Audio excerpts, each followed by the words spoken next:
Euron Greyjoy from the Game of Thrones TV show versus Euron Greyjoy from the books are two completely different characters. They're so different that it's honestly hard to believe that they are even the same character. It's like seeing Michael Jackson when he was a kid to seeing Michael Jackson when he was an adult, you know? It's like, god damn, do you expect me to believe this is the exact same dude? Because Euron Greyjoy in the books is a super villain. He has literally done every crime in the book, probably hundreds of times like King Von. And he doesn't do it to feel like an evil weirdo like in the show. He does it because he is relentless ambitious. And he studies how people react to torture and trauma. He wants to literally be God amongst men. And every 2 sentences we find out he is either coming back from a super dark, dangerous, magical journey, or is planning to go on another and force many others to suffer.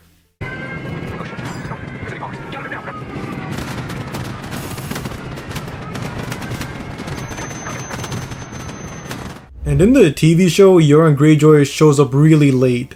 But in the books, the first time we hear about Euron would probably be around early season 3 of the show. It was during a Robb Stark Callan chapter where they talk about what happened to Theon's dad. And this right here was strike number 1. This alone hindered TV show Euron immediately. Because no one who was watching the TV show cared about Balon Greyjoy in the first place. Oh no, Balon Greyjoy died, like, am I supposed to care? In the books, however, Euron kills Balon right after the War of the Five Kings. And this makes a lot more sense because Balon is a part of the War of the Five Kings. A lot of people forget who the 5th king is. They know Stannis and Joffrey and Robb and Renly, but they forget the last dude. But Balon Greyjoy is the 5th king like Joffrey kindly pointed out during his wedding. King Joffrey! Renly! Stannis! Robb Stark! Balon Greyjoy! The War of the Five Kings! Having this moment happen so late ruins it because we already don't care about Balon.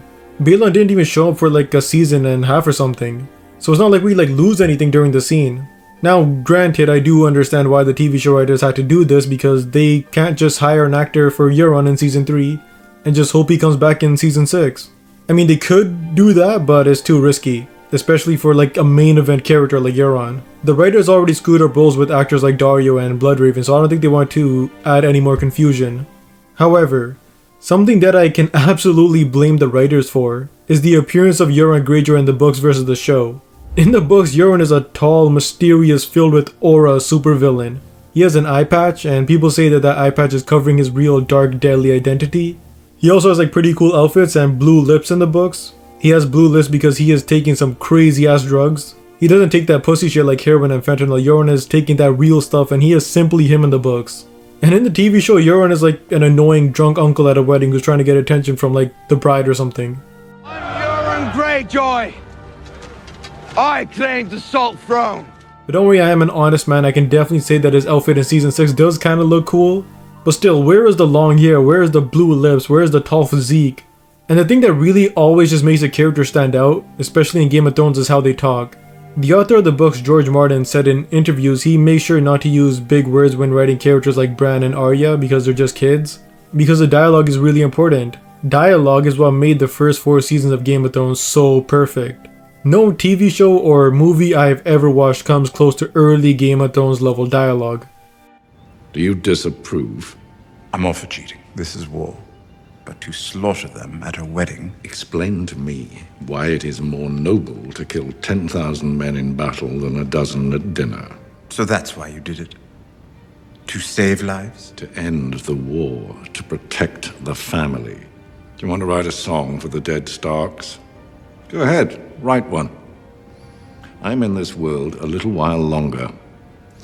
To defend the Lannisters, to defend my blood. The Northerners will never forget. Good.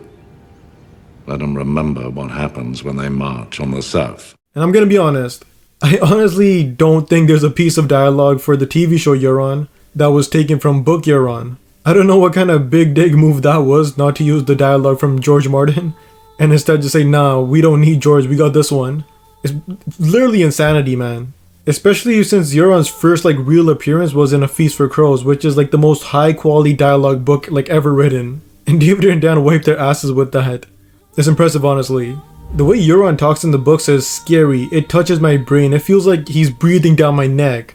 Every time Euron talks to Victarion Greyjoy in the books, who is like a character that doesn't show up on the show, every time Euron says something to him, it's like a riddle that has so much backstory and so many hints behind it. hints that make Victarion go crazy and strike something deep within him, deep to his core. But TV show Euron, on the other hand, his most iconic line in the show is this. A finger in the bum. Shh, not now. We'll talk later. His wannabe metrosexual ass was all we got in the show. The dialogue for Euron was horrendous in Game of Thrones, like genuinely diabolical. The show writers David and Dan said that they wanted Euron to be like a rock star. They said that that was the goal of his character. So I imagine they didn't even like read the books because Euron is far from a nickelback in the books. And even still, why do you want him to be a rock star? What does that do for the story? You have the Night King rising beyond the wall, you have Daenerys and Tyrion with their sights set on Westeros, you have an unhinged Cersei sitting on the Iron Throne. And in all of this chaos and in this entire world, you think adding a rock star would be the wisest decision? Come on, man. That's like if I was writing Star Wars Episode 6 and I'm like, you know what Star Wars needs right now? P. Diddy. He would be a great addition to the final act. That's just not how it works, unfortunately, dog.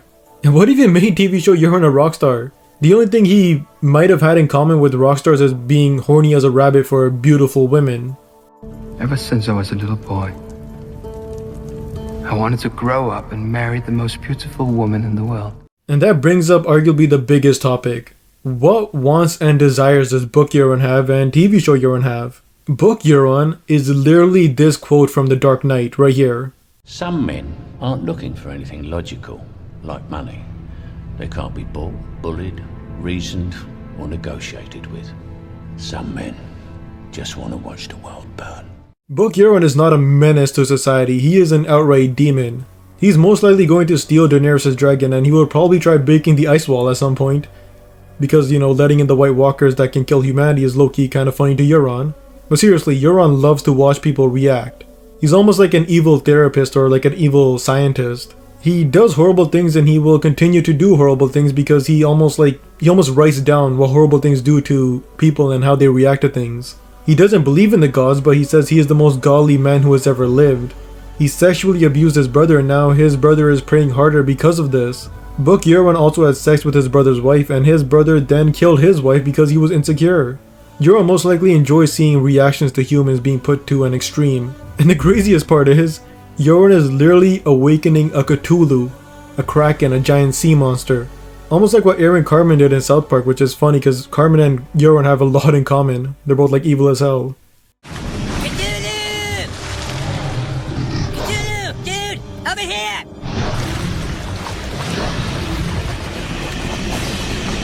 Hey, Cthulhu! Stop! Book Euron does not screw around. He wants and desires many things. But what about TV show Euron? What does he want? What's his desires? A finger in the bum. Okay, besides that. Well, we don't know. He wants, like, attention, kind of. He wants Cersei, kind of. He wants Daenerys, kind of. He wants the Iron Islands, kind of. But at the end, it turns out he didn't want any of that. All he really wanted was to kill Jaime Lannister. I don't know why, because killing a one-handed Jaime Lannister does not mean much when you Thanos snap Daenerys' dragon out of the sky. I feel like slaying a dragon is slightly cooler than beating up a handicap. Or, well, failing to kill a handicap. And it's just weird. And one thing that I thought of while I was making this video is how easy they could have made the story make sense. Not just for Euron, but for also Jaime and Cersei. After season 6, Cersei and Euron should have gotten married and Euron gets more and more dangerous against her. And Jaime goes to Winterfell to stop the Long Night. And meanwhile, Euron is now sitting on the throne, he just stole it from Cersei. Then Cersei sends a raven to Jaime because we know from season 7 ravens can go lightning speed to the correct person right away. And Cersei tells Jaime Euron is now the king and Cersei is now being beaten by him. Then Jaime can still go back to her and help Cersei, but this time he tells Brienne something like, "Isn't it honorable for me to save my sister from being abused and raped by Euron?" That way, Jaime is the underdog against Euron. And Daenerys burns King's Landing, which is, you know, a whole nother topic. And Jaime dies honorably trying to save his family member from torment. And this way Daenerys also gets her vengeance for Euron killing her dragon. Even though Daenerys should blame herself because she kind of forgot about the Iron Fleet. Dany kind of forgot about the Iron Fleet and Euron's forces. Ridiculous! I just want to talk to him. I just want to talk to him. I just want to talk to him. Something climactic like that would be enough. His death in the show is basically like, yeah, we need him to die, so let's just get a fan favorite character like Jaime to kill him. And there was just like nothing to it. But the main thing that the TV show Euron failed to do was just be cool. And I don't mean like be cool like the uncle who lets you like drink underage. But like, you know, look at Tywin, a truly evil villain. He mentally tortured his own son. He flooded an entire house because they didn't pay him back. He caused the Red Wedding. But the problem is, parts of that are kinda cool. Parts of him are kinda cool. He is winning. And winning by any means does make a person look badass as hell. The Red Wedding was a shock to everyone, and people are talking about Tywin in fear now. That's kinda cool. Tywin doesn't need to yell a bunch of threats to look badass. He's doing it by being feared throughout Westeros. 7 kingdoms united in fear of Tywin Lannister. Sure, Tywin may have lost all of his aura when his dwarf son shot him, but that you know, game recognizes game. Dying by Tyrion is kind of a compliment to me, you know? But same thing with Ramsay. Ramsay may have been straight up insane, but he's not just yelling and demanding you to be scared of him all the time. He's a show don't tell person. And Theon is a walking representation of what Ramsay is capable of. And Ramsay has layers to him. And he gets emotional at times, showing that he's not just like an evil weirdo villain like TV show Euron. He is an actual person. From this day until your last day, you are Ramsay Bolton, son of Roose Bolton, Warden of the North.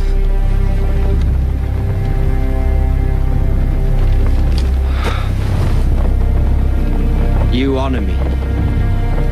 I swear I will uphold your name and your tradition. I will be worthy of you, Father. And even Cersei had layers. Cersei literally in season 1 showed that she's not like truly evil. Or at least against Robert, she's been truly screwed up by Robert and is justified not to be on Robert's side. And that night he crawled on top of me stinking of wine and did what he did, what little he could do. And whispered in my ear, Lyanna.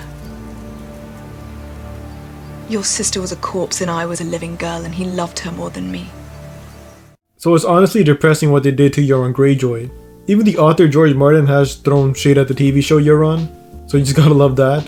But in the near future, I will be most likely making a gigantic video on who Book Euron is, and I want to get into like the theories and the predictions of his death in the books, which are all insane. So yeah, get ready for that one day. And yeah, make sure to like, subscribe, and peace.